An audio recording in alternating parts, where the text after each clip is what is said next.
So in this same post, you described Saddam Hussein as a martyr. Do you continue to believe Saddam Hussein was a martyr? Today on Hotnews Today, things got heated in the Senate as Senator Ted Cruz confronted a Trump nominee over some shocking past statements and online activities. Most notably, a Facebook like that compared Jews to monkeys. It was one of the most intense confirmation hearings of the year, full of denials, deflections, and fiery exchanges about anti-Semitism, loyalty, and the future of U.S. diplomacy.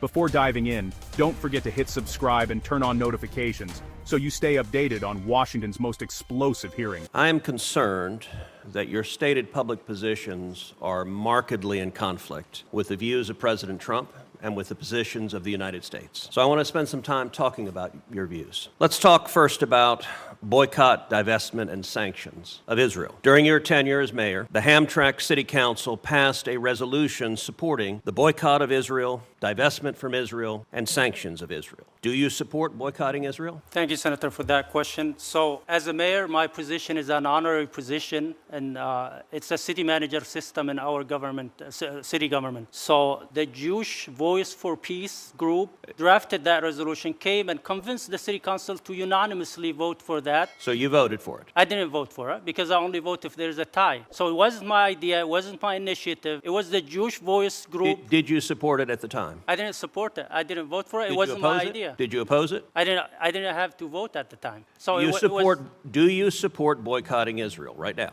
Senator, we don't have any companies that deal with Israel in our city. Okay, with respect, you're not answering my question. I don't. As a policy matter, do you support BDS? Do you support boycotting, divesting, and sanctioning? Under your leadership, the city you were leading became the first American city in the whole country to pass a BDS resolution. And I'm asking if you support the policy that you put in place. I didn't put it in place, and I don't support it, but it was, like I said, drafted. So your testimony here today is you do not support BDS, you do not support boycotting Israel, divesting from Israel, or sanctioning Israel. Yes, sir. It was drafted by a Jewish attorney, voted unanimously by the city council. All right, let's move then to the Abraham Accords.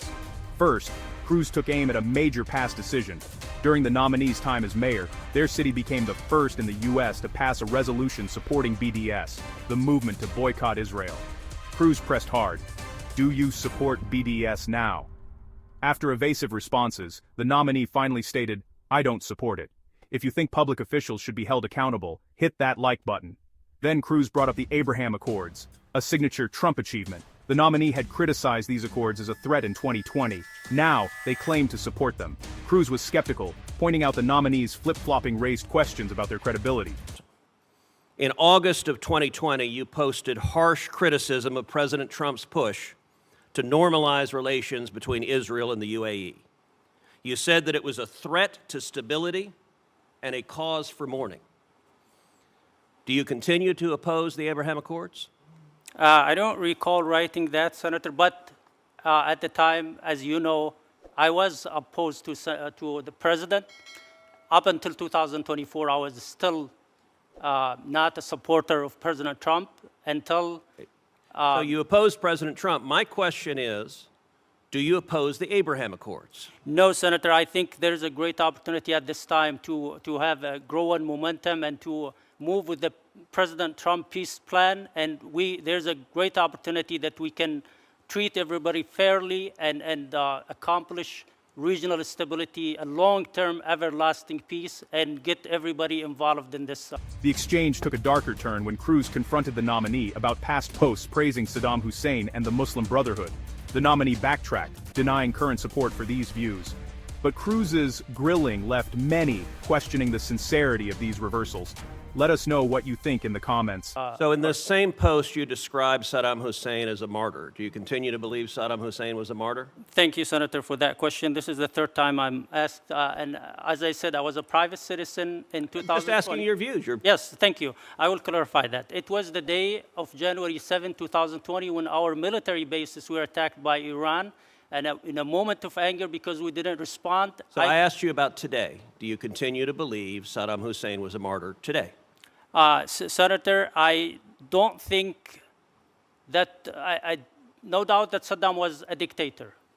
And I said it earlier, if this offended anybody who suffered from Saddam, who lost a loved one, I apologize Okay, about so that. you're not answering my question. Do you believe today that Saddam Hussein was a martyr? That's a yes or no. I mean, I can say no. It wouldn't matter. He's in God's hand. He will get the treatment he deserves. I'm not All very right, in adamant. August of 2020, you posted that the Muslim Brotherhood was an inspiration.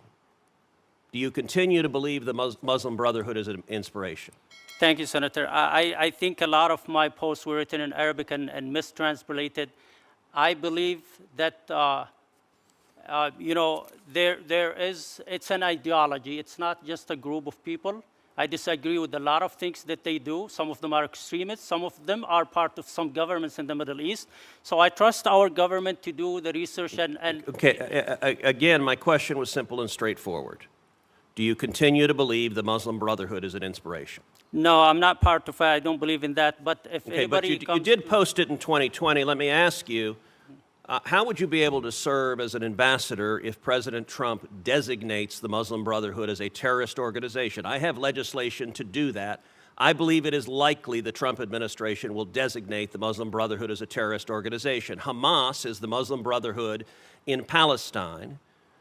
I would trust the president, and if it's designated, I will be committed to implement President Trump's policies.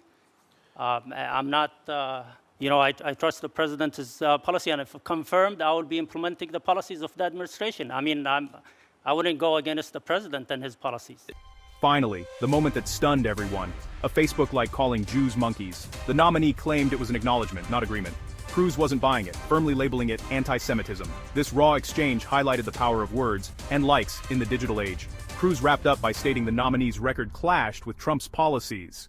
Despite assurances to follow Trump's lead, the damage was done.